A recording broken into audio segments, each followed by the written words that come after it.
नमस्कार दर्शक बंधु आज हूँ मार्च मास 29 तारिख रविवार। आसतु नजर पकेबा आज दिनर टॉप 20 खबर उपर। प्रत्येक खबर आपण माने जानिबा निहाती आवश्यक, तेणुक भिडियोटी को शेष पर्यंत देखंतु। ता पूर्व चैनल रे नुआ थिले चैनल को सब्सक्राइब करी पाखरे थिबा बेल आइकन टी को दबाई दियन प्रतिदिन एमिति लेटेस्ट खबर सर्वप्रथमे देखिबा पई। तेबे आसंतु संपूर्ण खबर उपर नजर पकेबा। भारत सरकार राशन बंटन रे अनियमितता को रोकिया एक नूतन पदक्षेप आरंभ करिसंती। एबे जदि राशन कार्ड किंबा राशन जोगण संपर्क रे कोनोसी गड़बड़ हुए तेबे नागरिक माने अन्न सहायता व्यवहार करी तुरंत अभियोग पंजीकरण करिपारिबे। एही माध्यम रे दाखल होइतिबा अभियोगर तुरंत समाधान हेबो। मूलतः अन्न सहायता पदक्षेप होची भारत सरकार द्वारा आरंभ करा जायतिबा एक डिजिटल अभियोग समाधानर व्यवस्था, जहार लक्ष्य होची राशन कार्डधारी माने साधारण बंटन व्यवस्था एवं एही योजना अधीन रे सेमानक समस्त अधिकार पाइबा। जदि कोनोसी हिताधिकारी माननकु कम परिमाणर राशन पाइबा, अत्यधिक शुल्क आदाय कराजिबा किंबा निम्नमानर शस्य पाइबा भली समस्यार सम्मुखीन हुअन्ति, तेबे सेमाने अभियोग दाखल करिबा एवं तुरंत सहायता पाइबा पई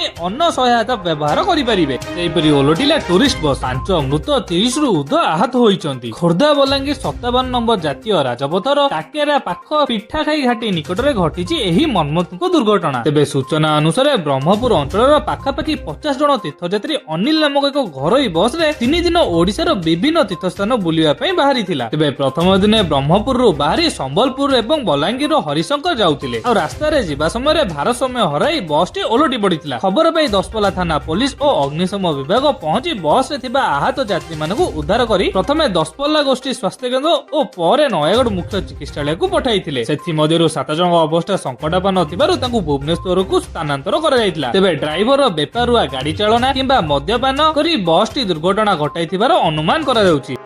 एपरी घटिथिबा मर्मन्तुक सड़क दुर्घटना रे मुख्यमंत्री माझी गभीर शोक प्रकाश करिबा सह मृतकक परिवार वर्ग प्रति संवेदना जणाइछन्ति। एहा सहित प्रति मृतकक परिवार निकटतम आत्मीयक पई मुख्यमंत्री रिलीफ फंड पांडिरु 4 लाख टका लेखाए सहायता राशि प्रदान करिसन्ति। तेबे एही टूरिस्ट बस दुर्घटनाग्रस्त होई प्राय 5 जनक जीवन चली जाइथिबा बेले 40 रु अधिक जाति आहत होइथिले। भारसाम्य हराई पत्थर सह पिटी होई टूरिस्ट बस टी ओलटी पड़िबा फल रे एही दुर्घटना घटिथिला।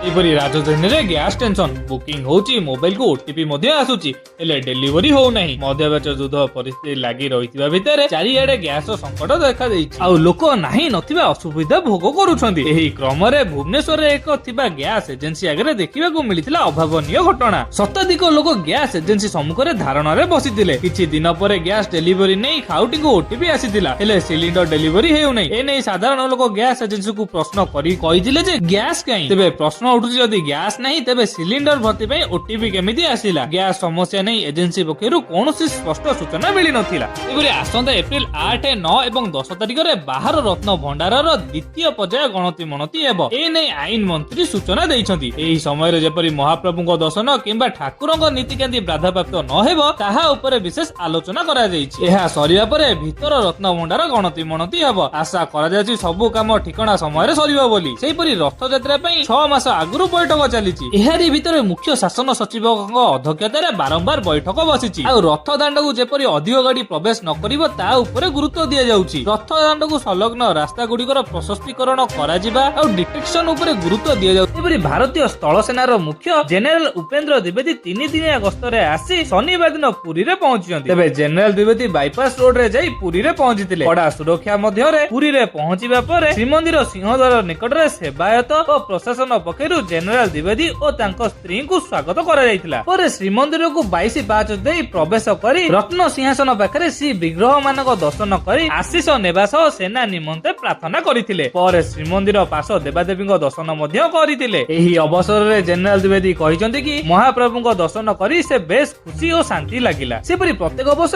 पुरी आसी से महाप्रभुଙ୍କୁ दर्शन करिवे बोली जनरल द्विवेदी कहिसंति। एपरि मुख्यमंत्री माझी गतकाली 2 दिनिया नुआ दिल्ली गस्तरे जाइछंती। दिल्ली ठारे आज एक गुरुत्वपूर्ण बैठक रे से जोग देबे बोली जने अधिकारी ठारू सूचना मिलिछि। सेहिपरि राष्ट्रपति को भेटिबा सह आउ किछि अधिकारी मानकु मध्ये भेटिबार कार्यक्रम रहिछि। एहा परे से भुवनेश्वर फेरी आसीबे। सेहिपरि मुख्यमंत्री सहित राज्य सभापति मध्ये दिल्ली जाइछंती। एपरि अमेरिका एवं इस्राएल विरुद्ध रे युद्धर सम्मुखीन होइतिबा ईरान निजर सांप्रतिक कार्य द्वारा विश्व को चकित करिछि। तेबे ईरान अमेरिका राष्ट्रपति ट्रम्प को 15 सूत्री शांति प्रस्ताव को प्रत्याख्यान करी एहाको एक मजा बोली कहिथिले, जहा फल रे ट्रम्प आक्रमण वृद्धि करियाको धमक ଧମକ ଦେଇଥିଲେ। କିନ୍ତୁ ଏହି ସମୟରେ ଭାରତ ଏବଂ ଏହାର ପଡୋଶୀ ମାନଙ୍କ ପାଇଁ କିଛି ଆଶ୍ୱସ୍ତି ଆସିଛି, ଯେଉଁମାନେ ଗ୍ୟାସ ସଙ୍କଟରେ ପଡିଛନ୍ତି। ହର୍ମୁଜ ରାସ୍ତା ବନ୍ଦ ଯୋଗୁଁ ଦେଶରେ ତେଲ ଓ ଏଲପିଜି ଯୋଗାଣ ପ୍ରଭାବିତ ହୋଇଛି। ତେବେ ଏଭଳି ସମୟରେ ଇରାନ ଠାରୁ ଏକ ଭଲ ଖବର ସାମ୍ନାକୁ ଆସିଛି। ଭାରତ ପାଇଁ ହର୍ମୁଜ ଖୋଲି ଦେଇଛି ତେହେରାନ। ଭାରତ ସମେତ 5ଟି ବନ୍ଧୁ ଦେଶ ପାଇଁ ହର୍ମୁଜ ଅବରୋଧ ହେବନି ବୋଲି କହିଛି। ତେବେ ସୂଚନା ଥାଉ କି ଭାରତକୁ ହର୍ମୁଜ ରାସ୍ତା ଦେଇ ଯାତାୟାତ କରିବା ଲାଗି ଇରାନ ଅନୁମତି ଦେଇଛି, ଯାହା ଫଳରେ ଭାରତୀୟ ଜାହାଜ ଓ ଟ୍ୟାଙ୍କର ମଧ୍ୟପ୍ରାଚ୍ୟରୁ ଅଶୋଧିତ ତୈଳ ଏବଂ ଏଲପିଜି ଧରି ପୂର୍ବରୁ ଯେଭଳି ସୁରକ୍ଷିତ ଭାବରେ ଆସୁଥିଲା ସେଇଭଳି ଆସିପାରିବ।